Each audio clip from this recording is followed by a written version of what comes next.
And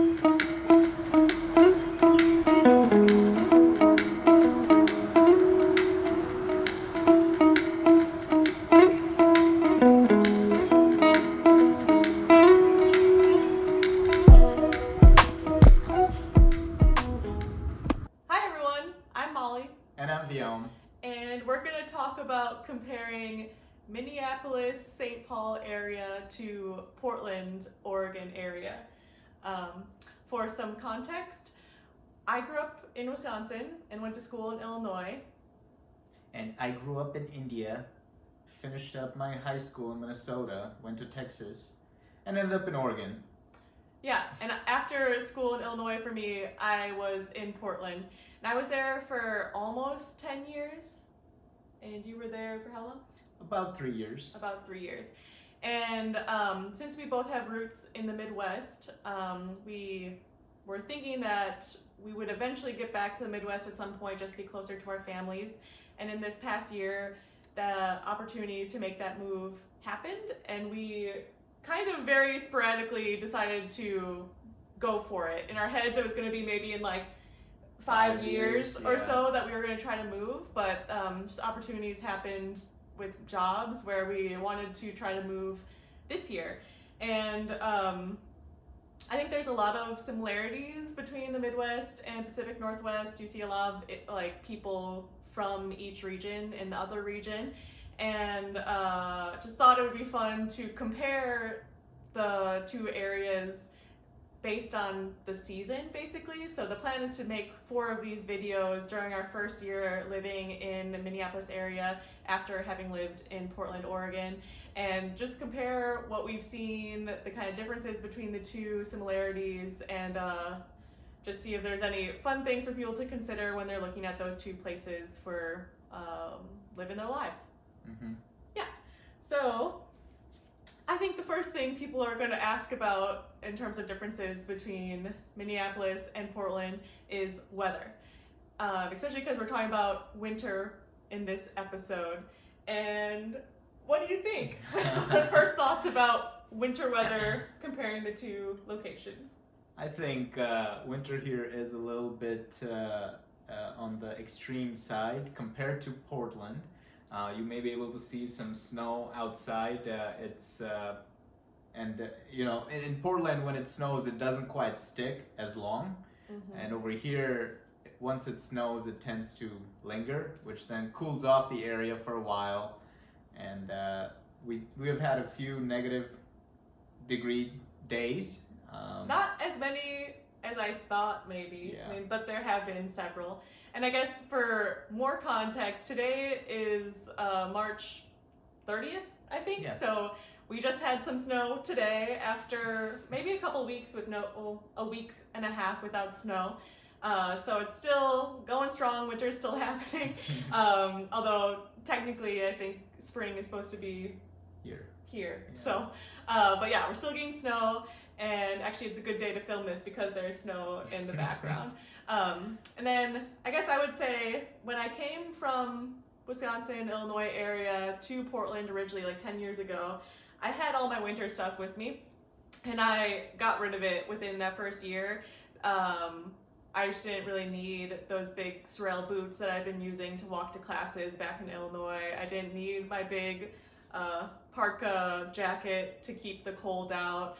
I kept a couple things I needed to visit, but some of my supplies for winter just were very unnecessary. And I walked around basically in a rain jacket most days in Portland because although there's not the winter cold that you have in the Midwest, there is plenty of winter rain. But I also will say I was always surprised by Portland, and people warned me before I moved there that there was going to be so much rain. And it's true that it rains a lot of days, but it's not heavy rain, because I find in the Midwest when it rains, most often it's like a heavy rain.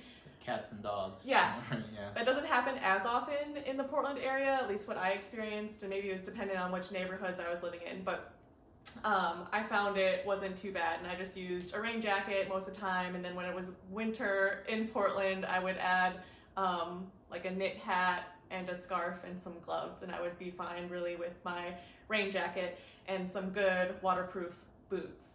I will say Portland does get some wintry weather, like a couple days, and what really happens is like sheet of ice like on the ground, but less like actual snow accumulation that you would get in the Midwest.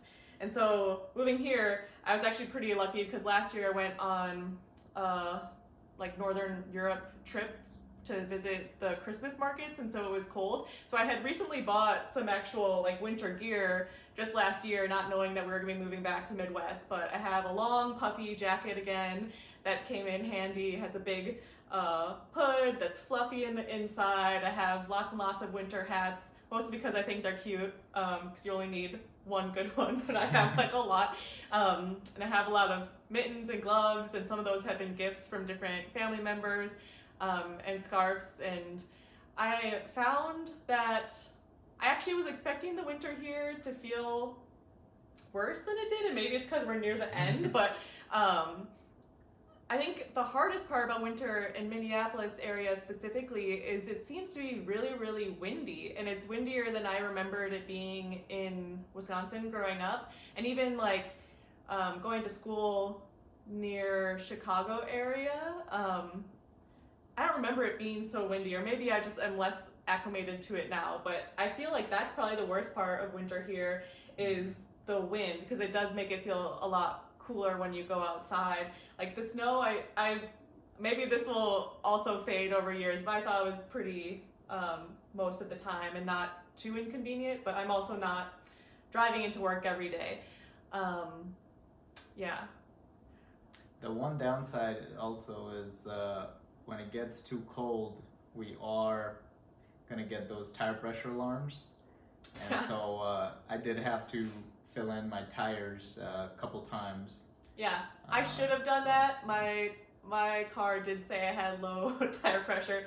I did not do that, but she just waited for it to warm up. yeah, and I was like, oh, the alarm went away. Anyway, and then along with weather, there's also the thought of comparing outdoor activities in the winter between the two areas. Mm-hmm. And I will say that I was pleasantly surprised by people trying to make the most of winter here in Minneapolis area. I think I was thinking I want to be cozied up with tea and read a book, but there were plenty of people outside doing winter activities, and there was different agencies, I guess, who were trying to promote outdoor activities. So we actually went on, there was 2 different winter walks that our county hosted. They're candlelight walks in some local parks around here, and it was super pretty, super cute, and just like celebrating being outside when it's winter and not only staying indoors. The hot chocolate was my favorite part. Yeah, they gave you free hot chocolate. It was super cute, and I just thought that was super fun. Like, you gotta change your mindset a little bit, I think, if you have a harsher winter, so that you're not cooped up inside all the time. We took a lot of neighborhood walks around our neighborhood. That's something we try to do in general, but in the Portland area, you know, every day was about similar. Yeah. You might get rained on for like a neighborhood walk, but it never was like too harsh to go outside. And so I wasn't sure if we'd try to do that. And we did. I mean, if it was a really snowy day, we might not go, but if it was a day after some snow, we would still probably try to walk outside. And I think a lot of other people probably would have gone skiing, snowboarding, stuff like that, ice skating. We had just really gone here, and we're both a little risk averse. So we'll see if we get into some of those things next year, but there's plenty of people who seem to be doing that. There's lots of lakes around here, land of 1,000 lakes in the state. 10,000. Oh, sorry, 10,000, my bad. But there were people out there ice fishing and skating when we passed some of those lakes, and people sledding sometimes too. So I think people are getting out and exploring. What do you think about also checking out curling or trying it out? Yeah. This upcoming winter. Which would technically be indoors, but yeah. Right? I don't know, but there's another activity. But it's again activity. Another winter activity. And then I think in comparison with the Portland area, let's see, winter activities, I feel like in terms of outdoor activities, I think it's kind of hiking is something that we would do. To Gorge in the wintertime. In summer, you usually go to the coast. So yeah. So I found that our outdoor activities didn't change much throughout the year in Portland, or it didn't necessitate much change. And for me, a lot of that's I just like to walk, and I think Guillaume too, like walking and hiking. So we're able to do that all year round. And I think the activities might change a little bit more in Minneapolis, although I guess walking was our main thing that we were trying to do. Yeah.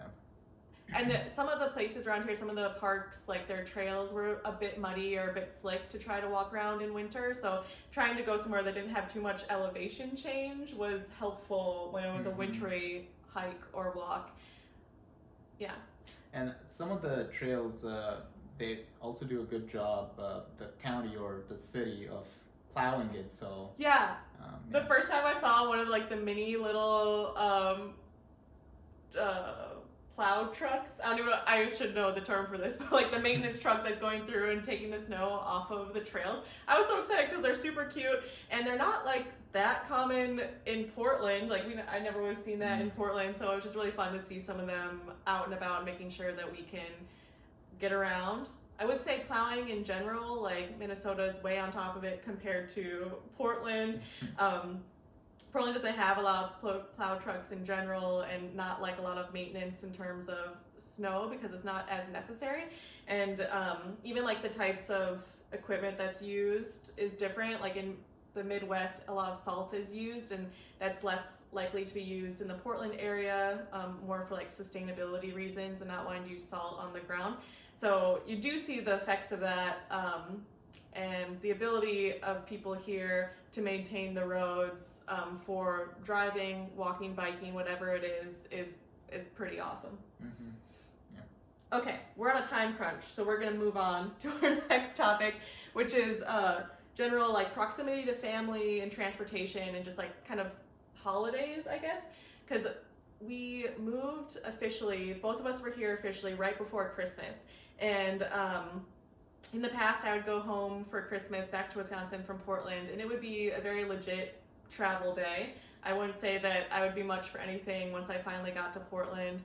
There's always at least one stop on the plane journey. Yeah, there'd be one layover.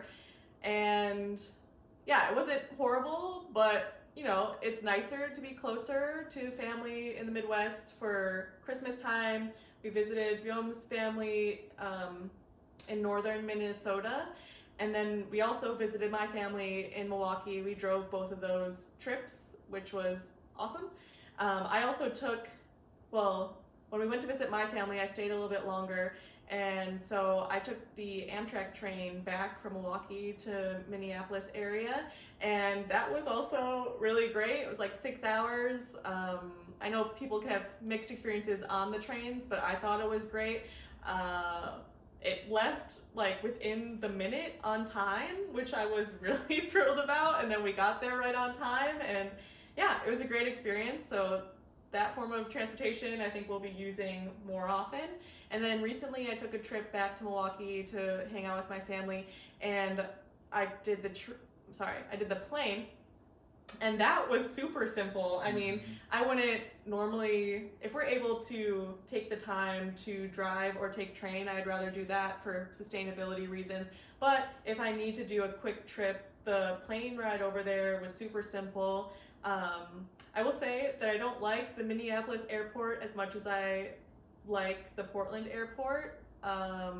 I think we might from disagree. From a pickup and drop-off standpoint, pickup, right? drop-off area is really hard, and I was really used to taking like public transportation into the Portland airport, and I think that's something we'll use less often in Minneapolis area just because of the time, and it's a little bit more spread out. Like we're further away from the airport than I was in Portland, so we're probably driving or taking an Uber, and yeah, the setup is not as good, I don't think. Yeah, but I think from a hub standpoint, Minneapolis does offer a lot more flights. That's true. And a lot more connections. So you're likely to have a direct flight rather than connecting flights coming out of Minneapolis. Yeah. So, I don't know, mixed bag if you're trying to compare the two airports. It kind of depends on what parameters you're looking at. I like them both more than other airports, but Also, parking is cheaper in Portland than Oh, really? Minneapolis. Yeah, it was about. So it used to be $10 for the economy parking in Portland. Then it was At the they airport. bumped it up to $12 or $14. Yeah, at the airport. And in Minneapolis, I think it's the economy starts at 15 or 20. But again, it's Minneapolis airport is a little bit more expensive than Portland. Yeah. So can keep that in mind as well when you're looking at the two different areas and thinking about the winter season, which often includes the holidays. I guess we could talk about cost of living, which isn't like specifically a winter thing, but this is just our first couple months living here. When people talk about comparing the Pacific Northwest and the Midwest, they're always like, the Midwest cost of living is going to be so much cheaper. And I think it really depends on what area you're in, but I'm not specifically finding like our daily costs being that much cheaper in Minneapolis area versus Portland area. And it might be even a little bit more. A little bit more, yeah. Definitely from a grocery standpoint. Yeah. And so we were talking about groceries specifically because groceries seem expensive here. Every week I'm like, oh, we'll definitely get this under 100. It's never under 100. We were always under 100 in Portland area. It was like $75, $80 would be one of the on the higher ends in Portland. Yeah, and what we're finding the difference is we're getting similar kinds of food, and I think a lot of those are similar prices, but we can't find any deals in Minneapolis. Yeah, it's like coupons are lacking, or coupons are there, but they wouldn't be the same number or the same amount as ones in let's say Safeway. At least for like the stuff that we're trying to buy, like the coupon exposure is a lot lower. Yeah. And I think even just like the deals of being like a member of different grocery stores don't seem to have the same amount of perks. Yeah. So that's been a little confusing because everyone's just like, oh, cost of living is going to be so much lower. I don't know. Yeah. Gas is a little bit cheaper, Sure. But that could also be like comparison of like time, like when you're buying to. Yeah, and then we also have to heat up our car. So like it's not like Portland where you just start the car and you're going. You have to, idle your car for a few minutes every day. Yeah. So even though it's cheaper, you're probably using more gas. Yeah. I do think that rent, like, may be cheaper here comparable. It's hard to compare though, because like I've never rented something quite like this. Because we're in a townhouse kind of situation, 2-bed, 2-bath, and it's what, like $1,900. Yeah. And I guess the most comparable that I rented in the Portland area was a house that was 3-bed, 2-bath, and that was, I want to say, $2,400. So yeah, maybe a little bit cheaper. There were other areas, or like 2-bed, 2-baths in Minneapolis area that were a bit cheaper. So it kind of just depends, similar to the Portland area, honestly, what you're looking for and what you're close to. Where you are, yeah. Yeah. But yeah, if we're just trying to look at like kind of like daily costs, I wouldn't say that it's like extraordinarily cheaper here, but we are still in a metropolitan area. Okay. We've got one other topic that I thought we could talk about. And once again, not like specifically wintertime related, but just like generally living here. And I was going to talk a little bit about food options. Let's see. We do cook a lot at home, so we aren't eating out a ton. But I will say we have seen less food options here than we did in Portland, specifically because we're vegetarian. So I do think that Midwest in general is more meat heavy, a bit of a focus on meats. I think Minneapolis is probably still further ahead than some other places in the Midwest with providing those kinds of options.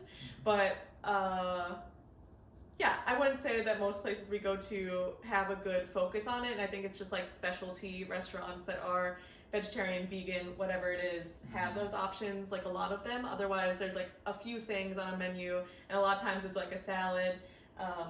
It's available to us. Yeah, we did check out that vegan place. Yeah. I was gonna mention, I think I'll put in a clip or two. We went to this vegan burger place that was really great, and maybe we realized it was like fully vegan. We just thought it was gonna be vegetarian options. So it was really good and interesting. They had some like fake bacon, other stuff that they were creating that was pretty good. And it used to be like a food truck, then they evolved it, and yeah.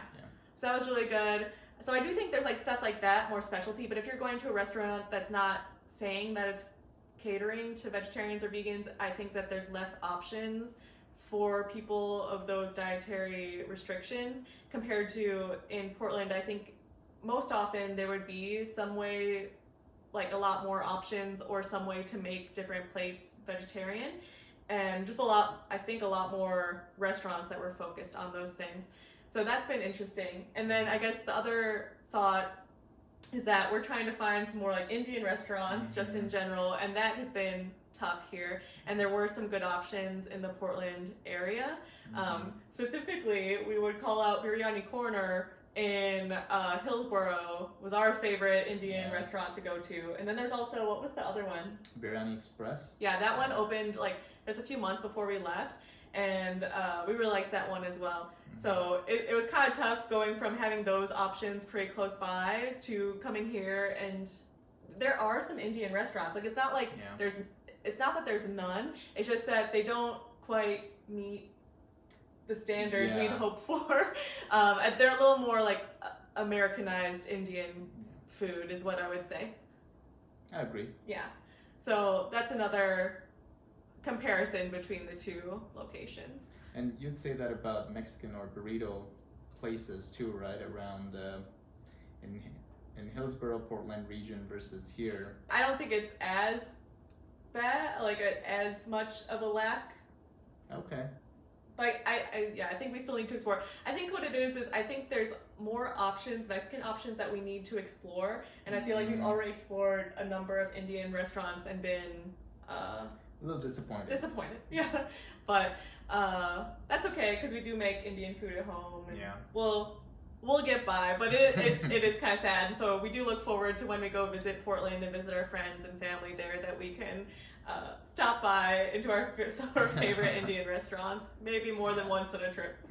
So those are some initial thoughts after a winter season in Minneapolis, after being in Portland for 3 years and 10 years, and just seeing what it's like to be back in the Midwest. Look for another similar video in about 3 months when we compare spring. And yeah, just we'll be giving you some updates as time goes on about Minneapolis and some comparisons about Portland as well, but also just daily life, living here and getting settled and all that jazz. Sounds good. Stay tuned. Thank you. Talk to you later. Bye. Cheers.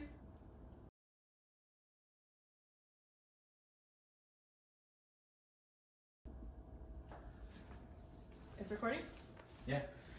It's recording. I should check. Okay, we've got 18 and a half minutes. Yeah. Ready? Yeah. See if we can do it.